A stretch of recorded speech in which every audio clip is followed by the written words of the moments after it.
vigore dalle 14 l'ordinanza regionale che blocca i confini comunali. Dal 24 scatterà invece il decreto Natale del governo con zone rosse in festivi e prefestivi. Zaia, misure accettabili se arrivano i ristori. All'indomani delle restrizioni natalizie imposte dal nuovo DPCM, baristi e ristoratori mestrini sembrano ormai rassegnati e oggi dicono non è ancora arrivato al pur risarcimento. Primo giorno dell'ordinanza regionale dunque che chiude i confini anche a Venezia. In piazza Ferreto a Mestre, giornata decisamente affollata, semideserte le stazioni ferroviarie. Il 27 dicembre arriveranno in Veneto le prime 875 dosi di vaccino anti-Covid, precedenza al personale sanitario e ad ospiti e collaboratori delle case di riposo. Dopo le proteste dei dipendenti portuali, l'appello del vice sindaco Tomaello si elegga al più presto il presidente del porto, attesa per il comitatone di lunedì. Lettera appello al patriarca dal presidente dell'Associazione Culturale Venezia Libera, Delia, per far tornare il presepio in piazza San Marco, come da sempre avviene a Roma in piazza San Pietro. Nella partita contro la Spal il Venezia ritrova da avversario l'ex direttore sportivo Andrea Gazzoli. Il direttore generale della Spal non ha dubbi, a Venezia serve un nuovo stadio. Buonasera, ben ritrovati in diretta con l'edizione veneziana dei telegiornali di Antenna 3. E dunque è entrata in vigore oggi l'ordinanza della Regione Veneto che prevede il divieto di uscire dal proprio comune a partire dalle 14. Resterà in vigore fino al 23 dicembre compreso, perché poi scatterà il decreto del governo che è ancora più restrittivo. Zona rossa nei festivi e prefestivi fino alla Befana. L'ha spiegato il governatore Zaia, che è tornato sulla fondamentale questione dei ristori.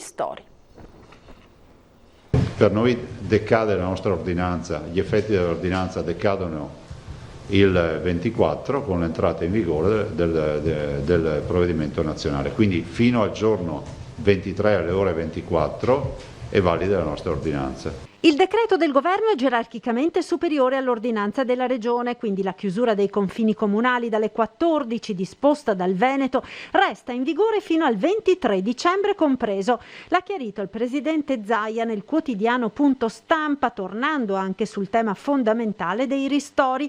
Ieri sera il premier Conte ha parlato di una prima tranche di 645 milioni a inizio gennaio. Dovremmo vigilare perché il presupposto per tutte queste misure è che le imprese, i lavoratori siano ristorati. Io ho sempre parlato di modello tedesco, di dare una percentuale sulla differenza di fatturato rispetto al mese dell'anno precedente, cioè stiamo parlando di dicembre, andremo a vedere il fatturato del dicembre del 2019. Il governatore incalza: le misure restrittive sono accettabili, dice, solo a patto che vi sia una certezza per le aziende, quella di essere ristorate dal governo. L'adozione delle misure è sempre più difficile. Sono sempre meno comprese, per cui se a questo ci aggiungi anche la mancanza dei ristori è logico che i cittadini poi possano andare anche fuori di testa, no? Nel frattempo governo e regioni hanno cominciato le riunioni in vista della riapertura delle scuole il 7 gennaio. Condivisione dell'apertura, ma non deve prescindere dalla situazione sanitaria, che poi non si dica Zaia diceva di aprire, adesso non apre più, e l'altro aspetto è relativo a quanto aprire, perché comunque il dato del 75% oggettivamente è impegnativo. Un ritorno in classe che preoccupa il governatore. Non si sa quale sarà la situazione epidemiologica di gennaio, dice Zaia, ed il 7 gennaio dovrebbero riaprire anche gli impianti da sci e tutto il resto. Il 7 rischia di diventare il D-Day, no? Cioè che c'è un sacco di robe che dovrebbero accadere quel giorno. Se c'è mischia al centro è bene evitare che accadano e infilarsi dentro altre attività, però è altrettanto vero che ad oggi il tavolo sta lavorando per l'apertura del 7. All'indomani del nuovo DPCM, baristi e ristoratori, tra i più penalizzati naturalmente dai nuovi provvedimenti, sembrano ormai rassegnati. Ad oggi, sottolineano, non è però ancora arrivato alcun ristoro.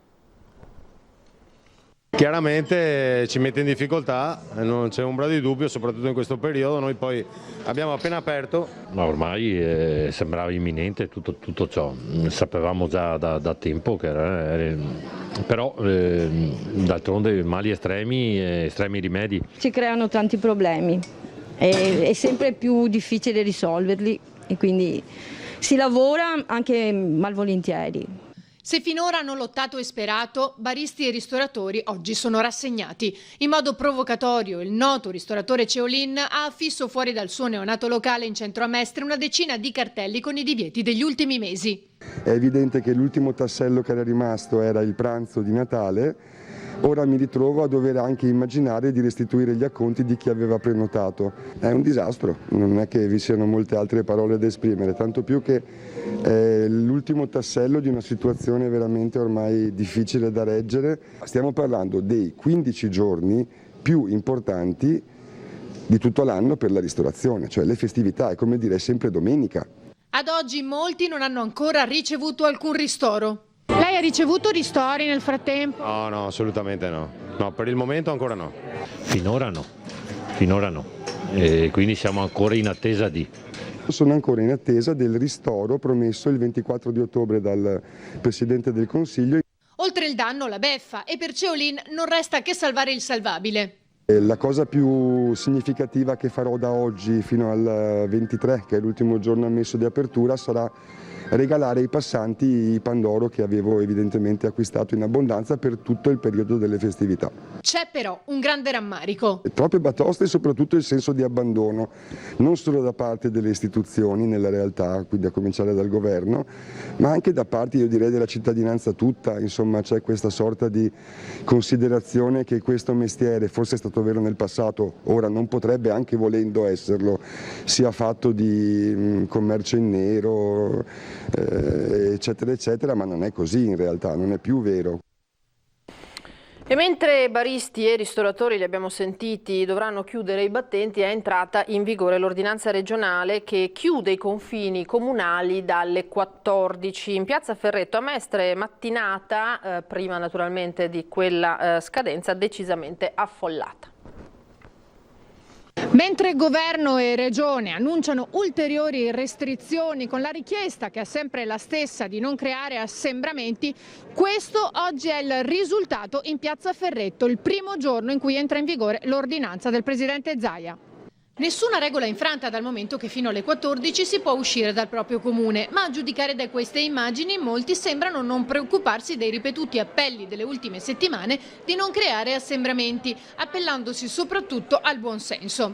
Secondo qualcuno però è tutto normale. Non è piena, la piazza Ferretto piena è ben altra cosa, ben altra cosa. Cioè, tipo quando ci sono i concerti o le manifestazioni? Brava. Qua c'è l'azienda licenziata, c'ha le mascherine, tutti quanti hanno le mascherine, camminano tranquilli, eccetera. Per cui per me non è piena. Guardi adesso, girate e guardate un po' adesso. Non è piena.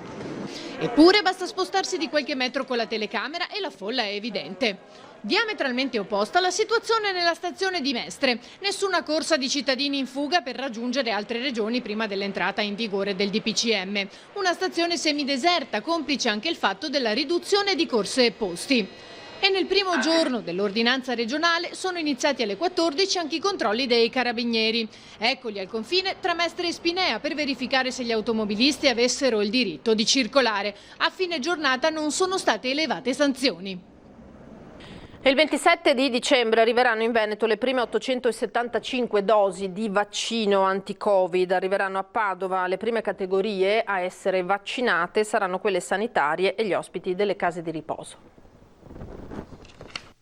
Domenica 27 dicembre arrivano in Veneto le prime 875 dosi di vaccini anti-Covid. L'annuncio era nell'aria. L'ufficialità è arrivata nel corso di un incontro tra le regioni, il governo e il commissario straordinario all'emergenza Domenico Arcuri. Le fiale arrivano allo Spallanzani il 25, mi sembra, a Roma, questa prima partita, e poi dalla Spallanzani partono direttamente per le regioni. Le regioni dovevano individuare ognuna un punto e individuare anche il riferimento. Noi abbiamo individuato l'azienda ospedaliera di Padova e l'unità farmaceutica dell'azienda ospedaliera di Padova.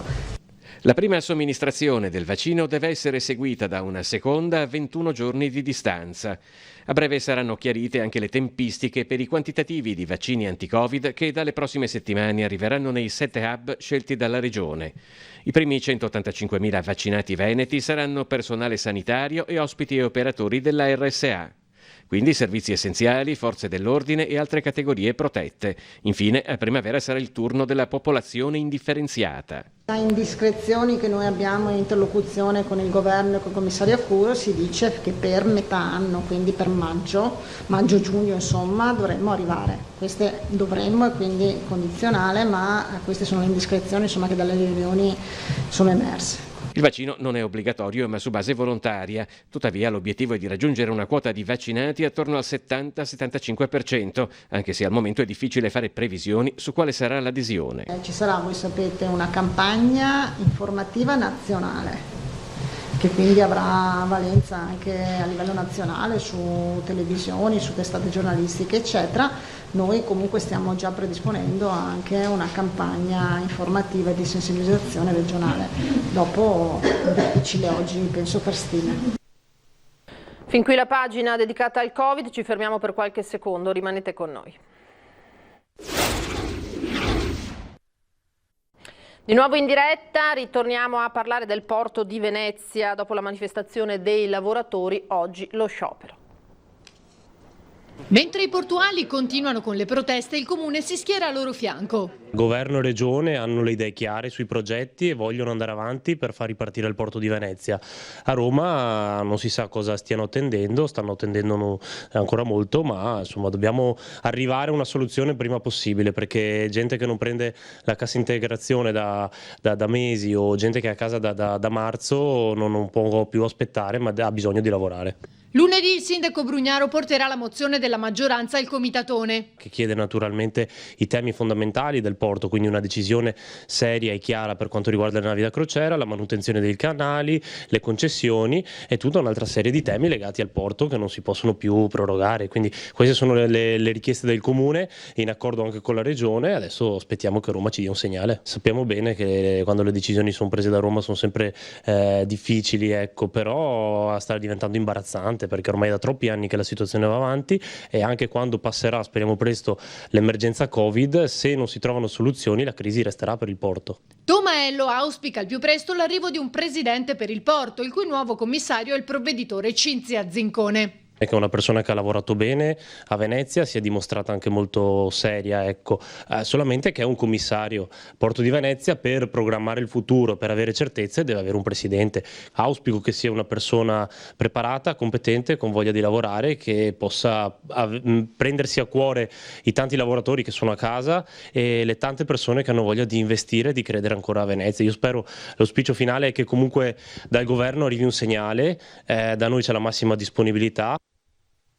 Lettera al patriarca del presidente di Venezia Libera, sentiamo qual è la richiesta. Portare nuovamente il presepe anche in piazza San Marco all'ombra della Basilica. Così come avviene per Roma, anche Venezia rappresenta un luogo simbolo della cristianità e merita, durante l'Avvento e le festività natalizie, di poter avere un suo presepio. A rinnovare l'invito in occasione del compleanno di Papa Francesco è stato il presidente dell'Associazione Culturale Venezia Libera, l'avvocato Francesco Mario Delia, che ha rivolto in una lettera un accorato appello al patriarca di Venezia, Monsignor Francesco Moraglia. Io da tempo vado dicendo e chiedo al Patriarca di Venezia che rifaccia e reinstalli come un tempo il presepe nella piazzetta dei Leoncini a fianco della Basilica di San Marco e di fronte la sua casa, il fabbricato del Patriarcato. In Laguna, in un passato abbastanza recente, c'era già questa consuetudine, poi interrotta per una serie di cause concomitanti che a più di qualcuno avevano lasciato l'amaro in bocca.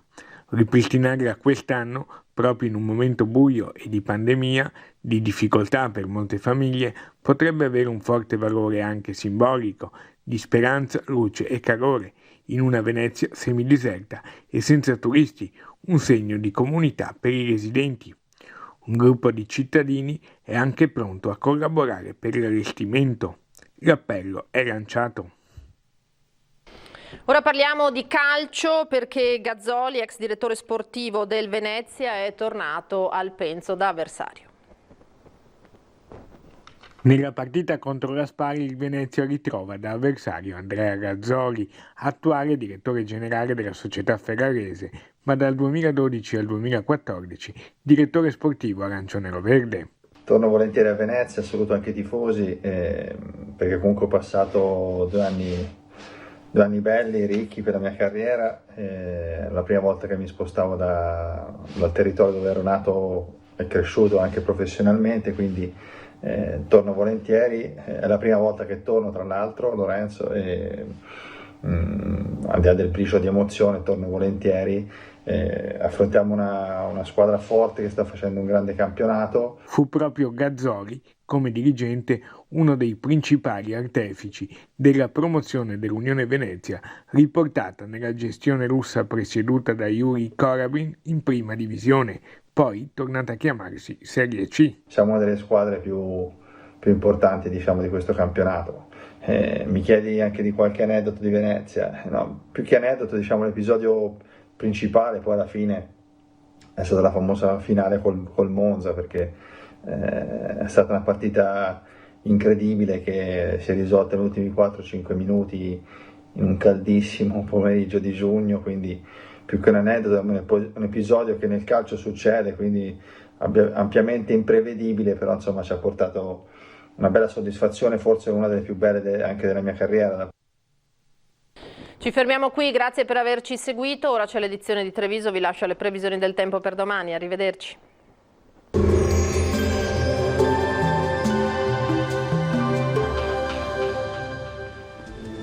Bentrovati al meteo. Una perturbazione atlantica raggiunge l'Italia, ma sfiorerà soltanto il nostro territorio. Diamo uno sguardo più approfondito alla situazione di domenica 20 dicembre. Sul Veneto la grafica ci mostra un cielo in prevalenza nuvoloso con possibilità di qualche parziale schiarita. Non si escludono anche delle deboli e sporadiche precipitazioni al mattino, specie sui settori più occidentali, limite delle eventuali nevicate oltre i 900-1200 metri sulle Dolomiti. Temperature minime tra lo 0 e i 5 gradi, massime in lieve calo e comprese tra i 7 e gli 8 gradi. Ci spostiamo ora sul Friuli Venezia Giulia, dove avremo la stessa situazione, giornata grigia con cielo molto nuvoloso, vedete coperto ma con assenza di fenomeni significativi. Temperature minime fino a 7 gradi, massime sui 9-11 gradi. Ci spostiamo infine sul Trentino Alto Adige, dove lo scenario sarà diverso. Avremo qui invece un ampio soleggiamento solo con qualche velatura e con qualche foschia al mattino. Temperature minime tra lo 0 e i 2 gradi, massime sui 7-8 all'incirca. Dal meteo per ora è tutto, vi auguro un buon proseguimento con Antenna 3.